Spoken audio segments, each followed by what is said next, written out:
नमस्कार, आप देख रहे हैं पॉलिटिकल पंचायत। मैं हूं आपके साथ निखिल। राज्यसभा के अंदर जो बुलेटिन आई है इस बार की, जो 1 दिसंबर से चालू होने वाली है राज्यसभा, उसके अंदर एक बात लिखी गई है। बात ये कि आप अब राज्यसभा के अंदर वंदे मातरम या भारत माता की जय, इस तरीके के जय हिंद, इस तरीके के नारे आप नहीं लगा सकते हो। जिसके बाद सियासी बवाल मच चुका है। बवाल इसलिए मच चुका है कि क्यों नहीं लगा सकते हो, और बड़े बड़े नेता मैदान में आ चुके हैं जो तर्क तथ्य दे रहे हैं, तमाम बयानबाजी कर रहे हैं। इसी को लेकर इस वीडियो में आज हम चर्चा करेंगे। तो सबसे पहली बात तो यही कि राज्यसभा के अंदर जो बुलेटिन आई है उसके अंदर कहा गया है वंदे मातरम जय हिंद नहीं बोल सकते हो। जिसके बाद तमाम नेताओं की प्रतिक्रिया आई, पर सबसे बड़ा सवाल ये खड़ा हो गया, वो बीजेपी पार्टी जो हमेशा राष्ट्रवाद की बात करती है, उसने इसके ऊपर कुछ नहीं बोला। और उनके जो आईटी सेल के अध्यक्ष हैं अमित मालविया, उन्होंने एक बड़ा ही शानदार ट्वीट भी किया इसको लेकर। सबसे पहले बात तो करते हैं हम उद्धव ठाकरे की। उद्धव ठाकरे ने कहा हमारे सांसद वंदे मातरम कहेंगे, देखते हैं कौन हमें संसद से बाहर फेंकता है। इसके बाद उन्होंने ये भी बोला कि हमारे सारे सांसद वंदे मातरम कहेंगे ही कहेंगे। इसके बाद ममता बनर्जी, जिनका बीजेपी से हमेशा ही 36 का आंकड़ा रहता है, उन्होंने कहा कि क्यों नहीं बोलेंगे जय हिंद और वंदे मातरम, ये हमारा राष्ट्रीय गीत है, हमारी आज़ादी का नारा है। इस तरीके से उन्होंने बयान दिया। इसके बाद आती हैं सुप्रिया श्रीनेट। सुप्रिया श्रीनेट जो है वो कांग्रेस पार्टी का जो आईटी सेल है उसकी अध्यक्ष हैं और साथ में नेशनल स्पोक पर्सन भी हैं। उन्होंने जब ये बात उनके सुनाई में आया तो उन्होंने एक वीडियो अपलोड की। वीडियो में उन्होंने कहा कि मैं हैरान कि आखिर इन नारों पर कैसी आपत्ति, इनसे तो अंग्रेजों को भी दिक्कत थी, अब भाजपा को भी दिक्कत है। सुप्रिया श्रीनेत ने साथ में सवाल भी खड़ा किया। सवाल खड़ा किया कि आखिर किस मिट्टी के बने हैं वो लोग जिन्हें आज़ादी के 2 सबसे प्रसिद्ध नारों को सदन में बोलना अखरता है। सुप्रिया ने आगे ये भी दावा किया कि इन नारों से उन्हें ही दिक्कत हो सकती है जिन्होंने आज़ादी के आंदोलन में अपनी छोटी सी उंगली के छोटे नाखून तक भी नहीं कटवाया, तथा जो अंग्रेजों की गुलामी और उनके लिए मुखबिरी करते हैं। इस तरीके से जो सुप्रिया श्रीनेट है उन्होंने तंज कसा।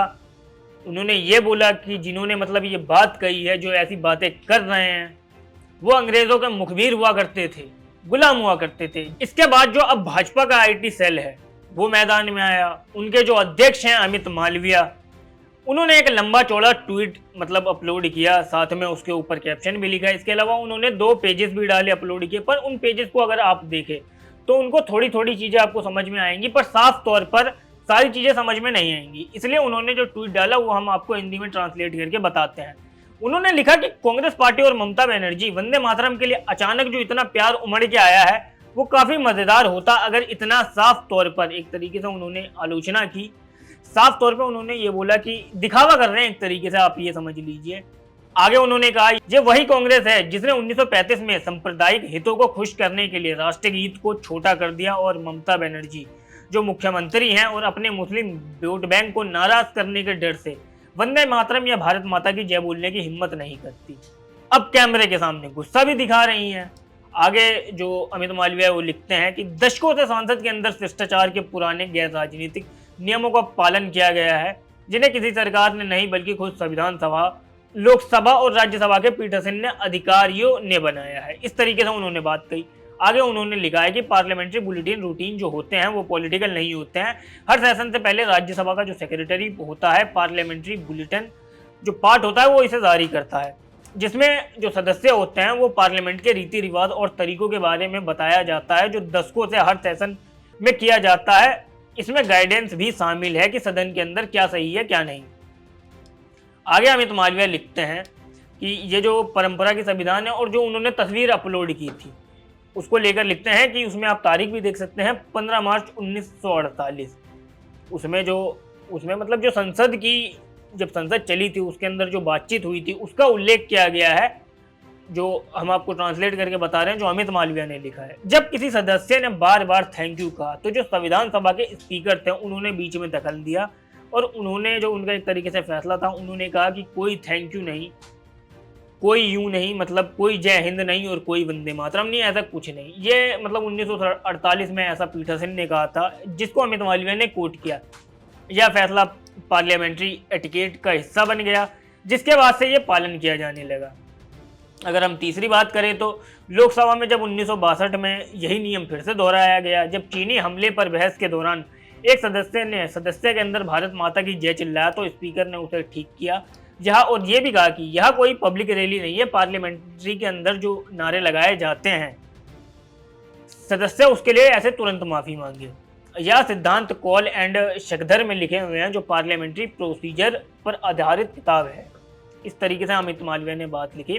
आगे अमित मालवीय कहते हैं कि जो राज्यसभा है वहाँ पे दशकों तक सभी सरकारों ने तहत इन गाइडेंस को दोहराया है, चाहे वो 200वें या 209वें सेशन में जो चला था 2006 से लेके 2003 से लेके 2006 तक, उसमें बुलेटिन का पूरा टेक्स्ट छपा जिसमें साफ तौर पर लिखा हुआ है कि जय हिंद और जय मातरम का जिक्र था।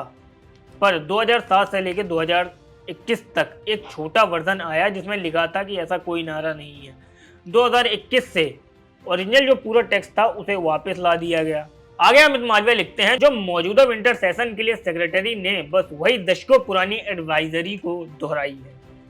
24 नवंबर 2025 को ये जो बुलेटिन जारी हुआ, पुराने नियम को फिर से बताया गया। पार्लियामेंट्री कार्यवाही के दौरान किसी भी तरीके के कोई नारे नहीं है, यह स्टैंडर्ड प्रैक्टिस है। कोई सरकारी ऑर्डर नहीं है, कोई बैन नहीं है, नेशनल सॉन्ग पर कोई रोक नहीं है। यह पूरी की पूरी तरह हाउस के अंदर बस डेकोरम बनाए रखने के लिए इसको लाया गया, ठीक वैसे ही जैसे फाउंडिंग फादर्स चाहते थे, इस तरीके से। तो आगे वो लिखते हैं, तो बदला क्या, कुछ नहीं सिवाय उन लोगों की जो पॉलिटिक्स के जो नाराज होने का नाटक कर रहे हैं। कांग्रेस जिसने कभी भी वोट बैंक को बनाए रखने के लिए वंदे मातरम को तोड़ मरोड़ दिया, अब देश को राष्ट्रवाद पर लेक्चर देना चाहती हैं। ममता बनर्जी जिन्हें अपना पूरा पॉलिटिकल करियर एक कम्युनिटी को नाराज ना करने के लिए राष्ट्रवादी नारों से दूर बिताया, अब पाबंदियों को लेकर चिंता जता रही हैं। ये वंदे मातरम के लिए प्यार नहीं, यह सिर्फ एक पॉलिटिकल ड्रामा है। सच तो यह है कि यह एडवाइजरी दशकों पुरानी है, इसे राज्यसभा के सेक्रेटरी ने जारी किया है, सरकार ने नहीं।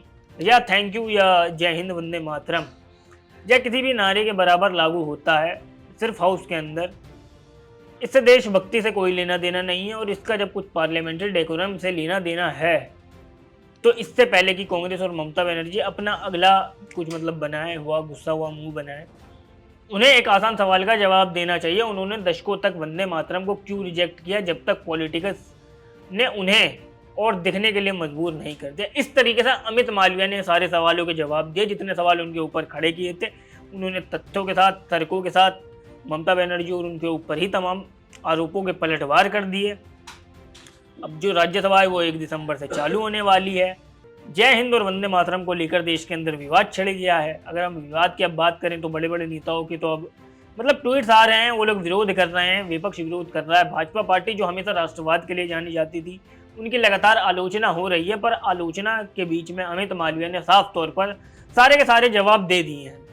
अब इन जवाब के बाद विपक्ष का क्या स्टैंड आता है या विपक्ष इसको किस तरीके से विरोध करता है, और यही मुद्दा अब विपक्ष राज्यसभा के अंदर उठाता है या नहीं उठाता है, ये तो राज्यसभा खुलने के बाद ही पता चलेगी।